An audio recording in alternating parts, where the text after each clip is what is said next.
को आप किसान मोर्चा है, उसके लिए मैं बहुत बहुत बधाई देता हूँ और आशा करता हूँ कि किसान मोर्चा को आगे बढ़ाएंगे।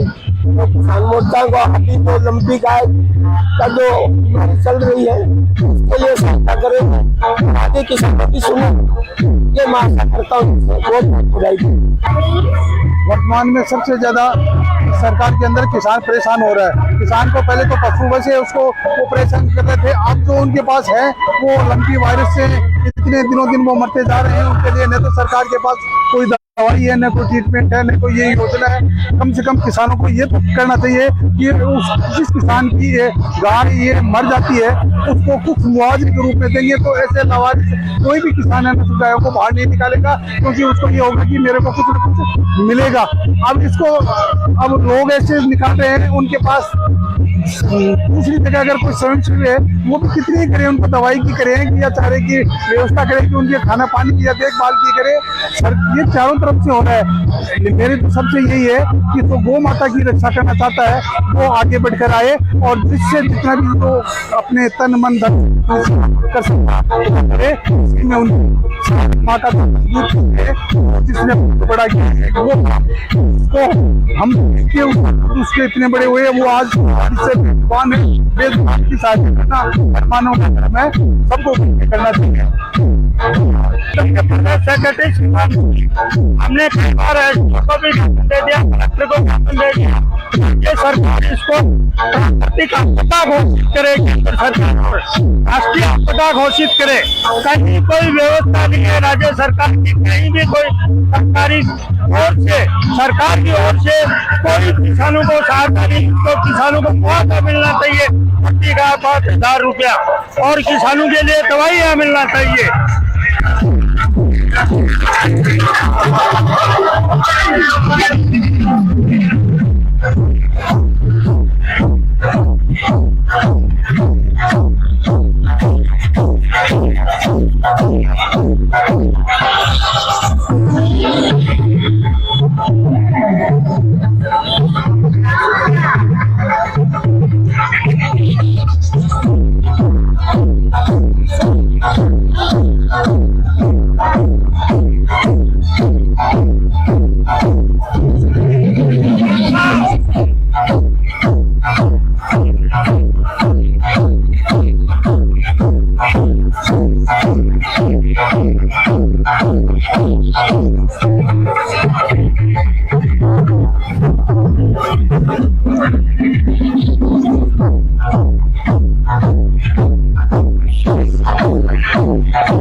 सुमन जी बताओ। स्वागत है, प्रदेश उपाध्यक्ष बनेगा हो तो पहले मैं बताओ कि नई जिम्मेदारी ने किस तरीके से जिला से प्रदेश में पूछा हो क्या विस्तार देगा। जी थायो घणो घणो स्वागत है ते मोकली बात कही तो थाने घणो घणो स्वागत है। किसानारी बात है और देश में देखो गांव और किसान है देश की आत्मा है। तो सबसे पहला तो पार्टी रो जो शीर्ष नेतृत्व है हमारे किसान मोर्चा के राष्ट्रीय अध्यक्ष हैं आदरणीय राजकुमार जी चाहर और राजस्थान भाजपा के प्रदेशाध्यक्ष आदरणीय डॉक्टर सतीश पूनिया जी, हमारे किसान मोर्चा के प्रदेशाध्यक्ष हरिराम जी रिणवा और हमारे तमाम पार्टी के जो शीर्ष नेता हैं, मैं उनका आभार व्यक्त करती हूँ। सबसे पहले तो उन्होंने इस बात को समझा कि किसान की बात की मजबूती के लिए और राजस्थान की बेहतरी के लिए और झुंझुनू जिले की बेहतरी के लिए क्या हो सकता है, तो उन्होंने झुंझुनू जिले को यह सम्मान दिया है और हमारे ऊपर भरोसा जताया है। हम आभार व्यक्त करते हैं और इस बात का पार्टी के शीर्ष नेतृत्व को हमने भरोसा भी दिलाया है कि हम उनकी उम्मीदों पे खरा उतरेंगे और किसान की जो समस्या है, क्योंकि राजस्थान में हम विपक्ष में हैं, हमारी सरकार नहीं है और कांग्रेस की सरकार है, वो किसानों के प्रति संवेदनहीन है। क्योंकि ये तो सभी जानते हैं, मीडिया को भी मालूम है, आप मीडिया के सभी सम्मानित साथी,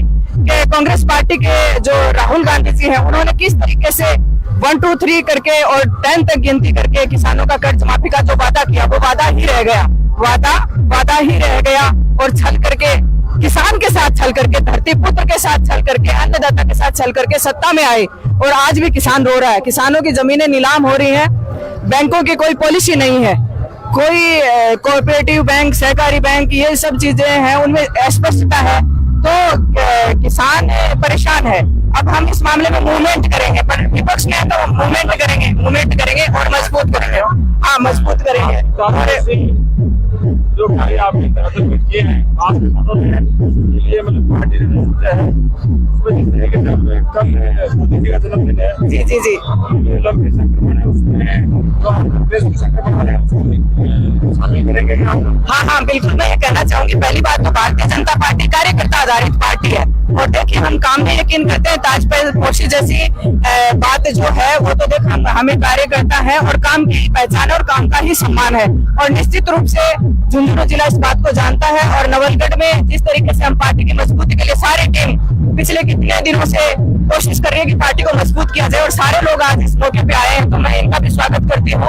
और आपने भी सब मीडिया के लोग जानते हैं, मोदी जी के जन्मदिन की जहाँ तक बात है, पार्टी ने सर्कुलर जारी किया है और उसमें ये कार्यक्रम दिए हैं, तो बूथों पे भी कार्यक्रम होंगे, रक्तदान शिविर होंगे, टीबी जो मरीज जितने भी हैं उनमें से प्रत्येक मंडल वाइज टीबी मरीज को गोद लिया जाएगा। ये बहुत नित मानवता की सेवा का कार्य है। और लंपी संक्रमण गोवंश की जो बात है उसमें विशेष तौर पे भाजपा का कार्यकर्ता है वो अग्रिम फ्रंट पे आकर के इस बारे में काम करेगा। ये मोदी जी के जन्मदिन जी जी जी जी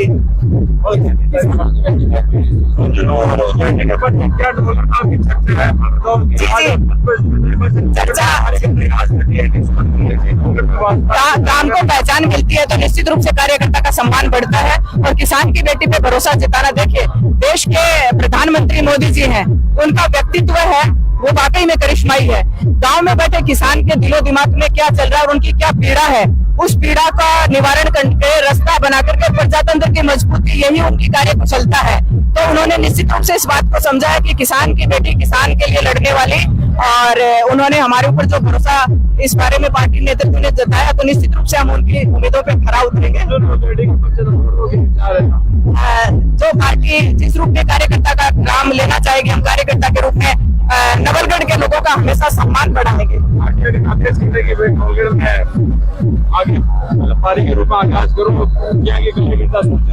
हाँ, पार्टी का निश्चित रूप से हमेशा पार्टी को मजबूत करने का काम करेंगे। इस अवसर पे मैं ये जरूर कहना चाहूंगी, चूंकि मेरा घर नवलगढ़ में है और जहां किसान की बात आती है, मैं इस बारे में ये जरूर बोलना चाहूंगी, किसान मोर्चा के प्रदेश उपाध्यक्ष का जो दायित्व मिला और पिछले दिनों से हम नवलगढ़ में गोचर भूमि को बचाने के लिए बदराना निश्चित रूप से एक ऐसा मामला रहा है जिसने प्रदेश में सरकार को भी और भारतीय जनता पार्टी के नेतृत्व को भी बदराना ने टच किया है और हमारे सारे संघर्ष समिति के लोगों का वो संघर्ष है।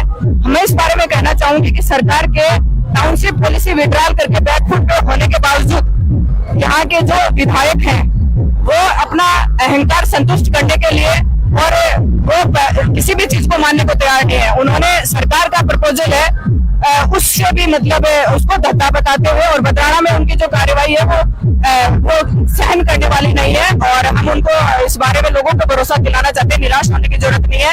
अगर वो इसी तरीके से आगे बढ़ते रहे तो भारत का संविधान और कानून जो उसमें इतनी ताकत है, ऐसा करने वाले बहुत लोगों को जेल की हवा खानी पड़ी है और जनता ने उनको नकारा है। अगर वो ऐसा करेंगे तो जनता भी उनको जवाब देगी और कानून के शिकंजे से भी वो बच नहीं पाएंगे। संघर्ष समिति में 4 प्रमुख चेहरे थे, 3 चेहरे दिखाई नहीं दे रहे। नहीं वो सब नहीं, ये ऐसी कोई बात नहीं है।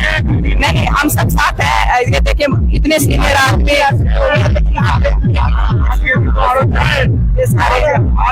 और हम ये चाहेंगे हमारी जो ये आज स्वागत का कार्यक्रम है, खुशी का दिन है और सिद्धेश्वर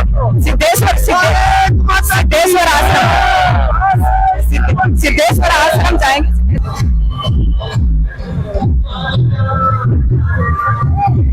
तो एक बड़ी जिम्मेदारी जो आज सुमन जी को मिली है और ये चाहेंगे कि ऐसे ही अपना निर्वहन करें।